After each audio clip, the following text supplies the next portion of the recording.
Salut tout le monde. Aujourd'hui nous allons bricoler le MTA4 de Tonton Michel, phase 1, donc le réfléchissement de à comment qu'on va le passer en brushless. Pour ça il vous faut des hublots, si comme moi vous êtes un peu miro, et du café bien chaud et bien fort parce que faut que ça fuse. On a plusieurs solutions possibles pour passer les MTA en brushless. Il y en a deux qui existent déjà sur le marché. Ouais, je vous zoome un peu dessus. C'est deux cavaliers qui se montent, en fait on démonte toute la partie thermique forcément, on a deux cavaliers qui se mettent au milieu, fixés au châssis sur des points d'ancrage déjà existants normalement, dans lequel on met un différentiel et il faut donc ensuite changer les cardans pour avoir la bonne longueur pour atteindre le différentiel qui est beaucoup plus court que cette énorme boîte de vitesse ici. Ça vaut entre 50 et 70 euros selon les fournisseurs. Il y en a un en Grèce qui fait du super beau travail, il livre en plus le bac à batterie avec il me semble. Vous pouvez les trouver un peu moins chers en Russie parce qu'ils travaillent plus grossièrement et il n'y a qu'un seul type de cavalier en fait, c'est deux fois le même. Donc vous pouvez monter deux moteurs en fait, voilà, si vous mettez deux couronnes sur votre diff, enfin n'importe quoi. Et mais c'est nettement moins cher. Ensuite, il faut encore trouver le bac à diff. Le bac à lipo.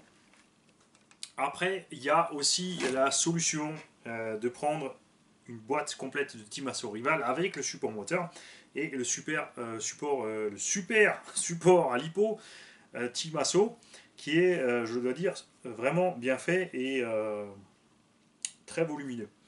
Le souci de tout ceci, c'est que le Timasso, bien qu'il est toujours commercialisé, on trouve de moins en moins de pièces. Et il y a une autre alternative, puisque ceci est un véhicule Thunder Tiger, même s'il est vendu chez Asso, chez Thunder Tiger, pour rester sur la marque, il y a le MT4 G5 qui a un support moteur vertical en fait. Donc le moteur est un chariot, il peut se régler par devant. Parce que si on met un support standard de buggy, on va se retrouver avec un chariot latéral. Vu que c'est un châssis extrudé, c'est-à-dire que c'est une poutre en alu creuse et que la partie est dans la poutre, on n'a pas la place pour monter le moteur. Commencer à percer les supports pour les monter à la verticale, etc. Il faut les renforcer, ça devient un bricolage sans nom. Oui, je sais, c'est la spécialité de quelqu'un que vous connaissez maintenant sur la chaîne. On pourrait peut-être lui confier pour qu'il nous fasse un petit massacre. Et là, bing bing bing, 3 unlikes. Pourquoi? Parce qu'il y a son compte à lui, et puis le compte de son papa et de sa maman, etc. etc. Bah ouais, j'aime ça, je suis un provocateur, c'est normal. Vous allez encore l'entendre longtemps, ça c'est sûr.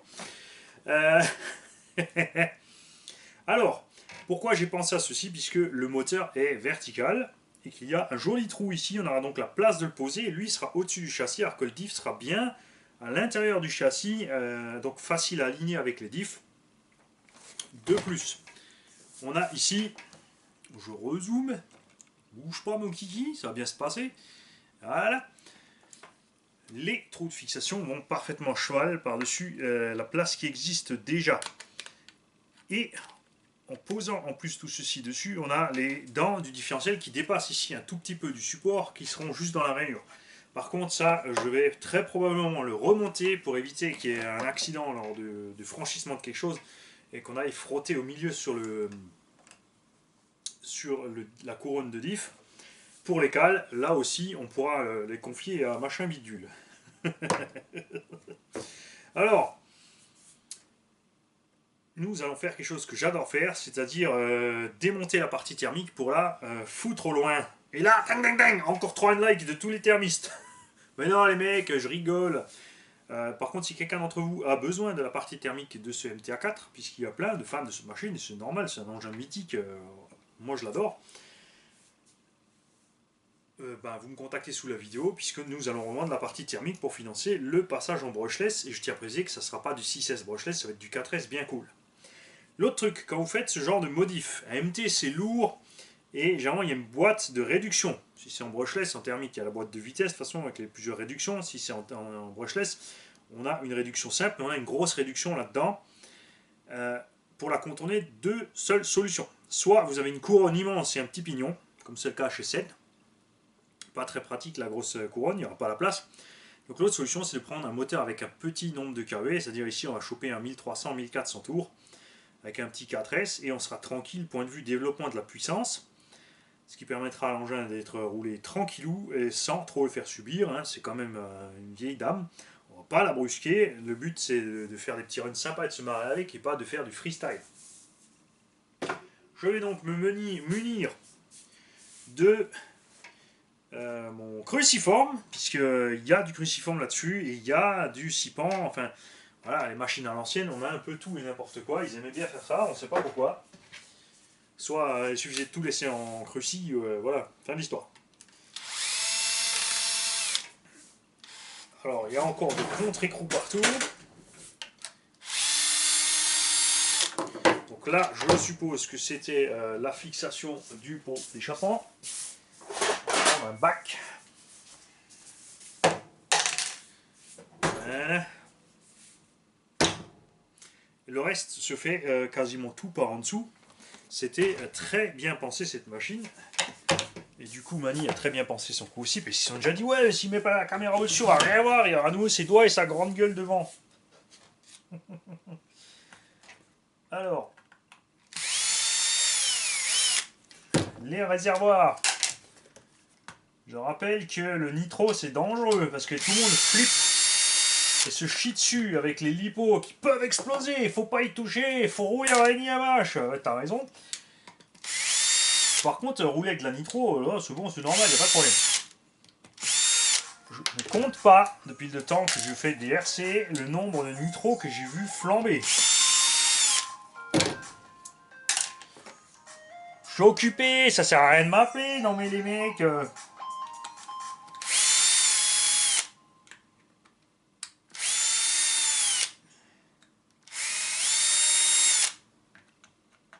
Ce qui était très bien pensé aussi sur ces engins depuis le début, c'était les carvans centraux, qui sont vraiment surdimensionnés et super bien foutus.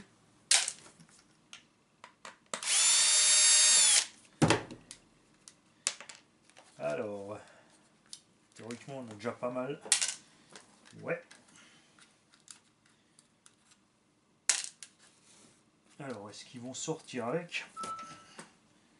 Tout à fait, il faut encore enlever la platine avant.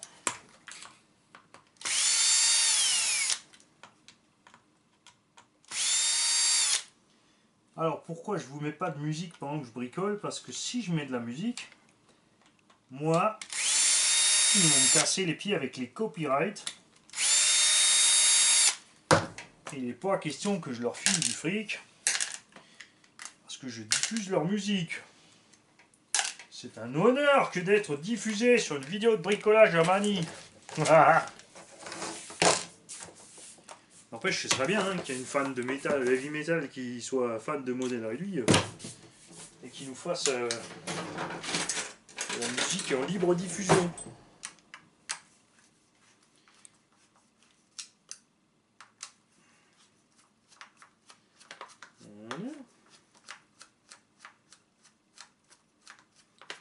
C'est là aussi que vous allez voir qu'on peut constater la faible puissance des moteurs thermiques. Parce que tout, la transmission est fixée avec des petites vis M3 de rien du tout.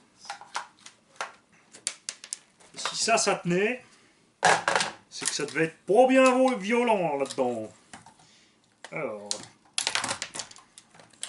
voilà, quand je vous disais que c'était bien foutu, c'était super bien pensé cette machine.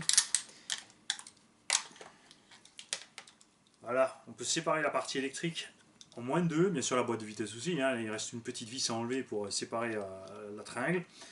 Mais moi j'ai pas besoin de tout ça, on va donc foutre tout ça à côté. Ce qu'on va très certainement récupérer ou pas, on va peut-être faire une autre plaque ici pour mettre le cerveau de direction pour que la personne qui ait besoin de la partie thermique se retrouve avec la totale.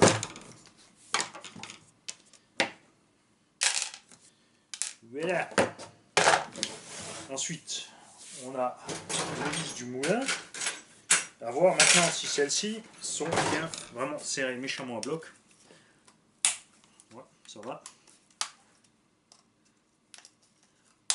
Là aussi bien pensé, hein, ils n'ont pas vissé directement les vis à travers l'alu uniquement dans le bloc, ils ont rajouté une plaque sous l'alu pour renforcer le châssis là où est posé le moulin. En thermique, souvent on a le poids en arrière parce que les thermiques sont pas très puissants. Ah, vas-y, une petite quenelle au passage. Donc pour que l'engin puisse facilement partir en wheeling, en brushless on met le poids devant parce que sinon si on dose pas on décolle. Non je rigole, c'est une question d'équilibre sur l'engin aussi. C'est vrai que même sur le Team Asso, sur le Rival, tout cet ensemble est à l'arrière et ça donne une super assiette au véhicule avec les deux batteries devant. C'est vraiment une crème à rouler. C'est juste malheureux que niveau solidité ils aient rien fait de mieux. Voilà, nous avons dégagé la partie thermique. Vous avez vu, c'est allé très vite. Méfiez-vous, il y a encore de l'essence partout. Videz tout bien, bouchez les trous, faites gaffe. Et surtout, faites pas ça dans la maison avec l'essence. Maman, elle va s'occuper de vous, ça c'est sûr, si toute la baraque sniffe l'essence. Voilà, alors voyons voir si notre montage est viable. Ouais, il faudra peut-être un petit peu fraiser un petit bout du châssis, donc il va falloir être bien sûr de l'endroit où on va poser le machin. Ça rentre donc bien, à la limite une couronne un peu plus petite ferait le travail, mais après on aura peut-être un souci de démultiplication, c'est en tout cas à tester. On va reculer ceci bien sûr au plus loin possible où on peut, de façon à avoir plein de place ici pour mettre le bac à lipo, les lipos. Donc on a le choix, on peut poser deux lipos à plat en travers, enfin quoi qu'ici il y aura la direction. Donc ici il y aura la direction, on sera donc obligé de mettre lipo en long. Il y en a certains qui les mettent ici droite-gauche, mais ça sera définitivement trop en arrière et l'engin ne va pas être agréable à piloter. Je préfère largement faire un bac à lipo à plat ici, comme le Team Asso Rival, pour poser. On roulera en 4S, donc on peut partir sur un bloc 4S, ce sera plus simple au niveau du bac. Il faudra juste voir la hauteur ici pour qu'il n'y ait rien qui soit dans le chemin. En tout cas, toute cette histoire, moi, me semble bien viable. Voilà. Ne vous en faites pas, hein, l'engin sera évidemment totalement révisé, mais avant d'attaquer la révision, on va tester le montage, on va mettre une config dessus et on va le rouler dans l'état où il est pour voir si tout est ok. C'est bien sûr dommage de commencer à démonter et faire la révision, commander des pièces pour le remettre en état, alors qu'on s'aperçoit que c'est absolument pas viable de par l'état de vieillesse de la machine ou tout autre problème, ou trop de pièces défectueuses, etc. etc. Voilà, c'est fini pour la phase 1, on se verra donc pour la phase 2. C'est-à-dire que moi, je vais mesurer où mettre le machin, je vais dégoter mes cardans, et ensuite on habillera la chose en brushless. En brushless, c'est facile, il y aura le cerveau de direction, un boîtier réception. Donc là, on est toujours bien parti avec un boîtier réception Traxxas, ils sont pratiques à monter partout. Le vario et un moteur, et c'est parti. Donc on pourra mettre le moteur bien ici en long, le vario à droite ici par exemple, la réception à gauche. Le cerveau, il faut forcément le laisser devant, le câble ici pour allonger sans problème, et là où les batteries vers l'avant ici. Voilà, salut les gars, à bientôt.